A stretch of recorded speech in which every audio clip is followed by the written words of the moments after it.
Hello मित्रों, जय हिंद। मैं आपका दोस्त नरसिंह आप सभी का अपने YouTube चैनल बीर लाइफ लॉन्ग स्टडी में स्वागत करता हूं। तो अब हम लोग आगे बढ़ते हैं और फिर हमारी चर्चा रहेगी बिजनेस पे ही। आज की चर्चा है कि हमारा जो है बिजनेस में टारगेट होना चाहिए। पहला टारगेट होना चाहिए कि हमें इतने दिनों में, 10 दिनों में या 1 महीने में या 6 महीने में या 1 साल में या 5 साल में हमको इतनी चीज़ें इस बिज़नेस से अचीव करनी है और उसके ऊपर हमें पूरे जी जान से काम करना है। दूसरा हमारा टारगेट होना चाहिए कि सप्लाई रुके ना। तीसरा कि प्रोडक्ट अच्छा हो। सभी चीज़ों को हमें मूल रूप से ध्यान देना पड़ेगा। इन सब चीज़ों को ध्यान में रखते हुए हम लोगों को आगे बढ़ना है, जिससे हम लोग एक अच्छी बाज़ार बना सकें, एक अच्छे मुकाम तक पहुंच सकें। और अच्छी बाज़ार बनाना, अच्छे मुकाम पर पहुंचना, उन सब चीज़ों का दायित्व हम ही सबके ऊपर लेना है। हम लोग चाहेंगे तो पॉपुलेशन आएगी, हम लोग चाहेंगे तो पॉपुलेशन नहीं आएगी। टारगेट फिक्स जब आदमी कर लेता है बिजनेस में, तब उसको जो है ज़्यादा परिश्रमी बनना पड़ता है। वो टारगेट फिक्स करने पर सबसे अच्छी बात उसमें ये होती है कि हम अपने ज़रूरत के हिसाब से कमियों को तलाशना शुरू करते हैं। उससे पहले हम अपनी कमियों को तलाशते ही नहीं और हम लोग सोचते हैं कि सब कुछ ठीक हो रहा है, क्योंकि हमारे पास कोई लक्ष्य नहीं होता है।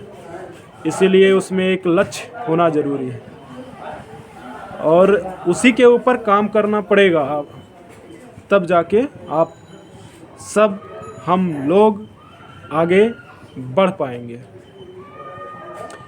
और पूरी तरह से अभ्यस्त होना चाहिए। हम लोग क्या है कि पहले कोई काम करने से पहले ही फैसला ले लेते हैं। ऐसा भी हमें नहीं करना है कि सब कुछ सही नहीं है और हमने टारगेट फिक्स कर लिया।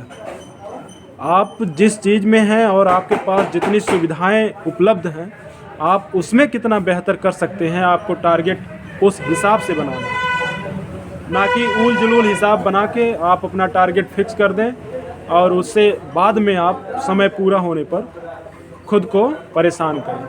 ये ठीक नहीं रहेगा। तो इसी प्रकार से लक्ष्य को लेकर हम लोग चलेंगे। तो अभ्यास से अब उसमें हम लोग एक कहानी को जोड़ते हैं।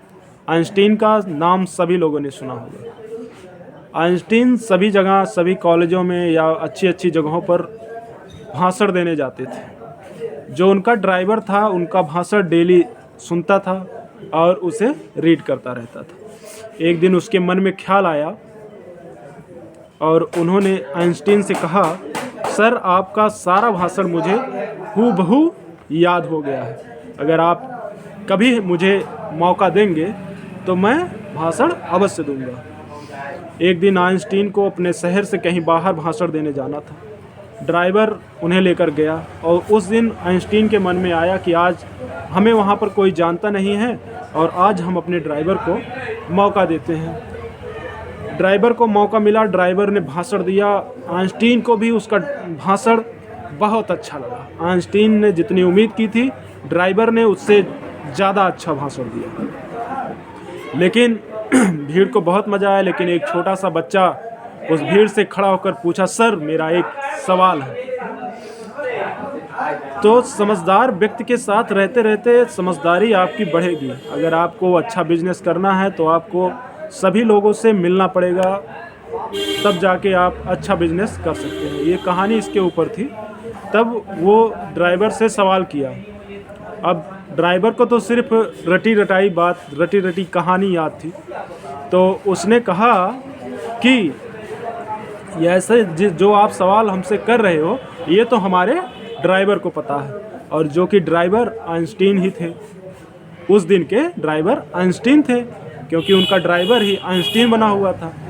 और आइंस्टीन ने उस बच्चे का सुचारू रूप से जवाब दिया और ये बात यहीं ख़त्म हुई। तो मेरे कहने का मित्रों मतलब ये था कि जिस चीज़ में हमें आगे बढ़ना है उसमें 2-4 दोस्त आपके अच्छे होने चाहिए, 2-4 सलाहकार उसमें आपके अच्छे होने चाहिए, जिससे आपका नुकसान ना हो और आप हड़बड़ाएं ना। आपसे ज़्यादा समझदार कोई नहीं है, बस आपको संयम बना के ध्यानपूर्वक चलना है, किसी प्रकार की कोई जल्दबाजी नहीं। आप जो भी करेंगे बेहतर करेंगे और इसी कल्पना के साथ हम लोग आगे बढ़ेंगे और अपने बिजनेस को आगे बढ़ाएंगे। फिर मिलेंगे हम अपने अगले विचार के साथ। मोनू कुमार का हमारे पास सवाल आया था, मित्र आपके पास जितनी भी सुविधा है आपको क्या करना है, आपने इसके बारे में हमसे पूछा है। तो हम आपसे कहना चाहेंगे कि आप पहले बाज़ार घूमिए और जिस चीज़ में आपकी रुचि लग रही है उस बाज़ार को 1 महीने कंटिन्यू घूमिए, वहीं पर छोटा सा कोई काम करिए। आपको समझ में आएगा कि आपको मज़ा आ रहा है या नहीं आ रहा है। अगर आपको लगे कि इस चीज़ में हम बेहतर कर सकते हैं तो आप वो काम करना शुरू करिए। आपके पास जितना संसाधन हो उसी से शुरू करिए, संसाधन आपका धीरे धीरे बढ़ जाएगा। यही हमारा आपके लिए उत्तर है और हमारी शुभकामनाएं आपके साथ हैं। हमारी बाज़ार सिमरा तिराहे रफ़ीगंज के निकट में है। हमारी दुकान का नाम तनिष्का एंटरप्राइजेज है। मित्रों आप सब हमारा सपोर्ट करिए। फिर मिलेंगे कल अगले वीडियो में, तब तक के लिए दीजिए इजाज़त। शुभ रात्रि, जय हिंद, जय भारत।